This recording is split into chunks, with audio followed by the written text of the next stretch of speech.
अस्सलामुअलैकुम रहमतुल्लाहि व बरकातुहू। आप देख रहे हैं मेरा यूट्यूब चैनल और मैं हूं गुलाम नबी मद्दी। नाज़रीन किराम, इस वीडियो के अंदर अफ़गानिस्तान से मुताल्लिक़ ताज़ा अहम और बड़ी ख़बरें हैं वो आपके सामने रखने जा रहे हैं। सरज़मीन अफ़गानिस्तान से रोज़ाना ताज़ा ख़बरें, मालूमात और अहम जो अहवाल हैं वो जानने के लिए अगर आपने अभी तक हमारा YouTube channel Afghanistan Urdu subscribe नहीं किया तो उसे लाज़मी कर लें, क्योंकि अफ़गानिस्तान उर्दू यूट्यूब चैनल एक ऐसा प्लेटफॉर्म है जहां पर आपको अफ़गानिस्तान से मुताल्लिक़ मुस्तनद मालूमात, ख़बरें और अहवाल देखने को मिलते हैं। अफ़गानिस्तान उर्दू यूट्यूब चैनल का लिंक आपको वीडियो के डिस्क्रिप्शन में मिल सकता है, या आप हमें व्हाट्सअप करें, हम आपको वहां सेंड कर देंगे लिंक, या फिर आप यूट्यूब पर जाकर सर्च करें और लिखें अफ़गानिस्तान उर्दू गुलाम नबी मदनी, आपको वहां पर भी ये यूट्यूब चैनल मिल जाएगा।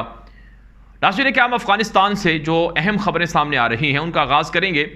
सबसे पहले बात करेंगे कि अफ़गानिस्तान के अंदर जो तालिबान की हुकूमत है, इमारत इस्लामी है, इसके क़याम के बाद जहां अफ़गानिस्तान अमन का गहवारा बन रहा है, खुशहाली आ रही है, लोगों के मसाइल हल हो रहे हैं और लोगों की मुशक्क़तें, तकालीफ़ दूर हो रही हैं। अगरचे अफ़गानिस्तान के अंदर ज़लज़ला आया और ज़लज़ले के अंदर जो आम लोग थे वो मुतासर हुए और तकरीबन 1500 से 2000 के करीब लोग शहीद हुए हैं और 5000 से ज़ायद लोग ज़ख्मी हुए हैं। अफ़गान तालिबान ने ज़लज़ला मुतासरीन की दिल खोल कर मदद की है, और ना सिर्फ अफ़गान तालिबान की हुकूमत ने बल्कि पाकिस्तान ने और चाइना ने और इसी तरह से अरब कंट्रीज़ जिसमें यूएई है, सऊदी अरब है, कतर है और इसी तरह से ईरान और सेंट्रल एशिया की रियासतें, इन सब ने खुलकर मदद की है अफ़गानिस्तान के ज़लज़ला ज़दगान की। चीन इस सिलसिले में बाजी ले गया है और चीन की जानिब से अफ़गानिस्तान के अंदर ज़लज़ला मुतासरीन की इमदाद और बहाली के लिए तकरीबन $7 लाख से ज़ायद की रकम डोनेट की गई है। जी हाँ नाज़रीन, कम $7 लाख से ज़ायद की रकम जो डोनेट की गई है ज़लज़ला ज़दगान के लिए चीन की जानिब से। ये बहुत बड़ी रकम है और इससे ज़लज़ला ज़दगान की बहाली होगी और उनकी जो ज़रूरतें हैं वो पूरी की जाएंगी। नाज़रीन किराम, अभी तक किसी भी मुल्क ने तालिबान को एलानिया तस्लीम नहीं किया है और किसी भी मुल्क ने एलानिया तालिबान को रिकग्नाइज़ नहीं किया है, लेकिन पसे पर्दा बहुत से मुल्क तालिबान के साथ ताल्लुकात कायम किए हुए हैं। उनमें तकरीबन 30 के करीब ममालिक हैं जो तालिबान के साथ है पसे पर्दा ताल्लुकात शुरू किए हुए हैं, जो एक तरह से तालिबान की हुकूमत को तस्लीम करना ही है।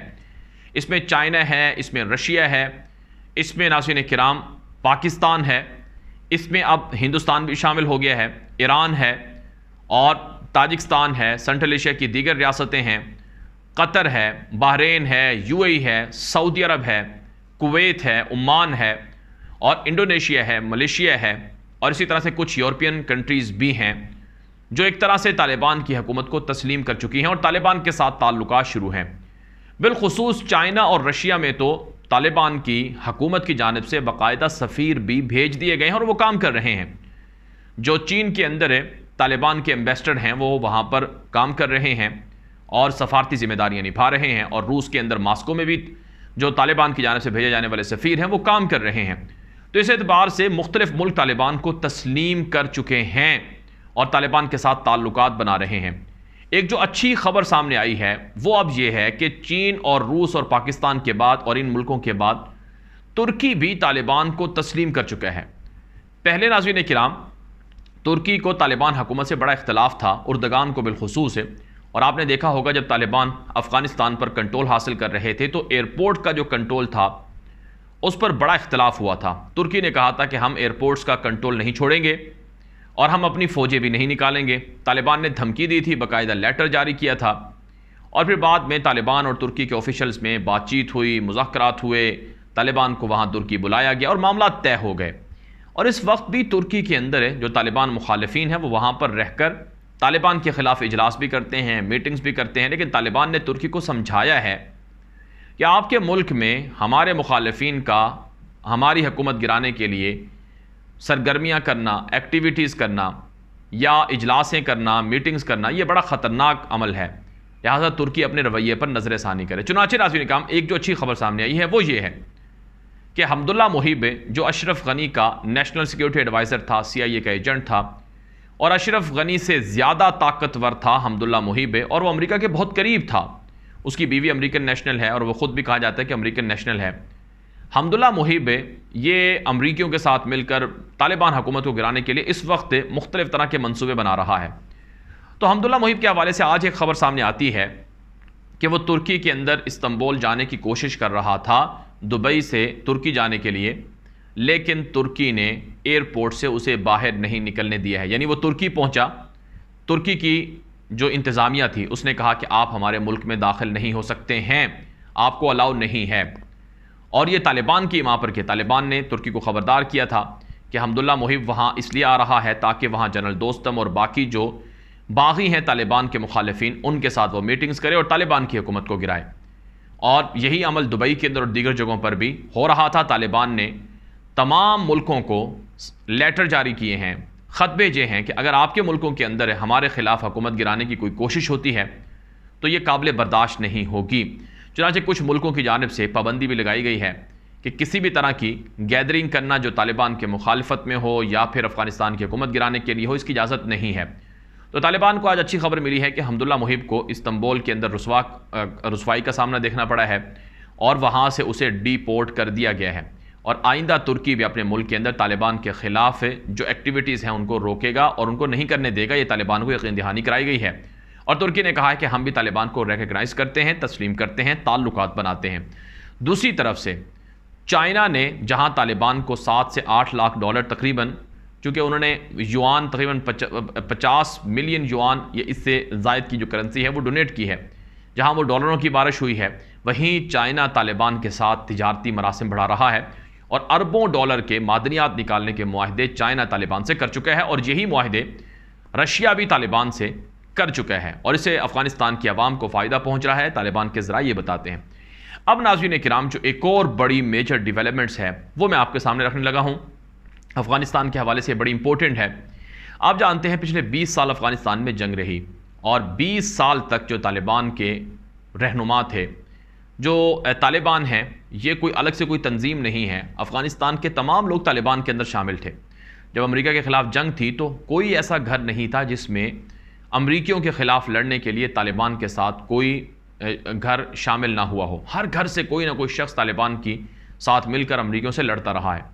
तो तालिबान का जो लफ्ज़ बोला जाता है, इससे मुराद तकरीबन सारे अफ़गान होते हैं, सिवाय उन लोगों के जो अशरफ गनी के साथ थे पैसों के लिए। उनके अलावा बाकी सभी लोग तकरीबन अफ़गानिस्तान के अंदर तालिबान के साथ शामिल होकर अमेरिका और नेटो के ख़िलाफ़ जंग का हिस्सा रहे हैं, लड़ते रहे हैं उनके ख़िलाफ़। तो पिछले 20 साल जंग रही, तालिबान के जो सीनियर रहनुमा थे उन पर पाबंदियाँ थी, वो सफ़र नहीं कर सकते थे और दुनिया उन्हें दहशतगर्द करार देती थी। फिर कुछ तालिबान के कमांडर थे जिनको गुआंतानामो जेल के अंदर 15 सालों से रखा हुआ था। तो आप जानते हैं हर मुसलमान की ख्वाहिश होती है कि वो मक्का और मदीना देखे और वहाँ ज़ियारत करे हरमैन शरीफैन की। तो तालिबान के रहनुमाओं की भी ये ख्वाहिश थी जो पूरी नहीं हो रही थी। लेकिन अब जब उनकी हुकूमत आई है तो उनको मौका मिला है तो वो हरमैन शरीफैन का विज़िट कर रहे हैं, उम्रा कर रहे हैं, हज करने के लिए गए हुए हैं। इस वक्त तकरीबन 100 से ज़ायद जो सीनियर तालिबान के रहनुमा हैं वो मक्का मुकरमा मदीना मुनव्वरा के अंदर पहुँचे हुए हैं और वो हज का फ़रीज़ा अदा कर रहे हैं। इसमें नासिर काम मुल्ला फ़ाज़िल मज़लूम, मुल्ला खैर खा और इसके अलावा जो मौलाना अनस हक्कानी हैं, जो खलीफा सिराजुद्दीन हक्कानी के भाई हैं, मौलाना जलालुद्दीन हक्कानी के साहबजादे हैं, वो और उनके अलावा दीगर कई सीनियर रहनुमा हैं जो हज के लिए मक्का और मदीना पहुँचे हुए हैं। और मुल्ला फ़ाज़िल मज़लूम की तो मस्जिद नबवी के अंदर एक तस्वीर भी सामने आई थी जिस पर बहुत से लोगों ने दिलचस्प गुफ्तगू की थी कि मुल्ला फ़ाज़िल मज़लूम वो शख्स हैं जो 15 साल अमेरिका की जेल, जो अमेरिका ने गुआंतानामो में जेल बना रखी थी, उसके अंदर कैद किया, बड़ा जुल्म किया इनके साथ मुल्ला फ़ाज़िल मज़लूम के साथ। और ये फ़्रांस का जो जिहाद था, फ़्रांस के ख़िलाफ़ जो उन्होंने बागी पंशीर के लोगों को उठाया था, तो उसके ख़िलाफ़ इन्होंने जंग लड़ी, इनका पाँव ज़ाया हो गया। और इस वक्त ये तालिबान के नायब वज़ीर दिफ़ा हैं, यानी मुल्ला उमर के जो बेटे हैं मुल्ला याकूब, उनके ये नायब हैं और डेप्टी जो डिफेंस मिनिस्टर हैं इनके पास ये ओहदा है। तो मुल्ला फ़ाज़िल मज़लूम ये मदीना मुनव्वरा गए, मस्जिद नबवी में वहाँ इन्होंने इबादत की। और इसके अलावा नाज़रीन किराम जो मौलाना अनस हक्कानी हैं और बाकी लोग हैं वो मक्का मुकरमा के अंदर, उनकी भी तस्वीरें वहाँ से सामने आ रही हैं।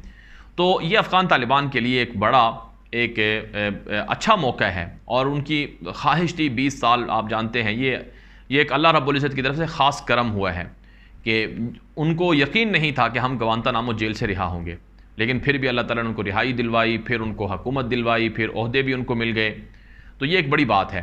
और इसके अलावा एक और जो तस्वीर सोशल मीडिया पर सामने आती रही वो एक ऐसे मुजाहिद की है कि जिसके दोनों हाथ जंग के दौरान कट गए, शहीद हो गए और वो आंखों से भी नबीना हो गया, लेकिन उसकी उम्मीद ये थी कि वो इमारत इस्लामी को बहाल करवाएगा और वो अपनी आंखों से देखेगा, सुनेगा अपने कानों से। चुनांचे ये जो तस्वीर सामने आई है ये उस मुजाहिद की थी जो जंग के दौरान अपने हाथ और अपनी आंखों से महरूम हुआ। लेकिन बहरहाल ये मदीना मुनव्वरा के अंदर जब गया तो वहाँ पर कहा जाता है कि इनके सर पर कबूतर आकर बैठ गए और बड़े इत्मीनान से बैठे रहे।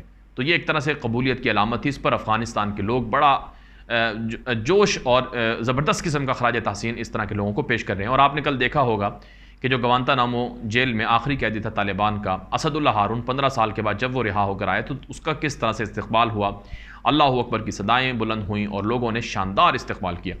बहरहाल नाज़रीन, अफ़गानिस्तान के हवाले से ये अब तक की अहम डेवलपमेंट्स थी, खबरें थी जो आपके सामने रखी गई हैं। अपनी राय ज़रूर दीजिएगा और Afghanistan Urdu YouTube channel subscribe कर लें ताकि आप इस तरह की जो मालूमात हैं उनसे बर वक्त आगाह हो सके। हमारे व्हाट्सअप के नंबर पर मैसेज करके हमारे ग्रुपों में भी शामिल हो सकते हैं। अब तक के लिए इतना ही, इजाज़त दीजिए। अस्सलामु अलैकुम व रहमतुल्लाहि व बरकातुहू।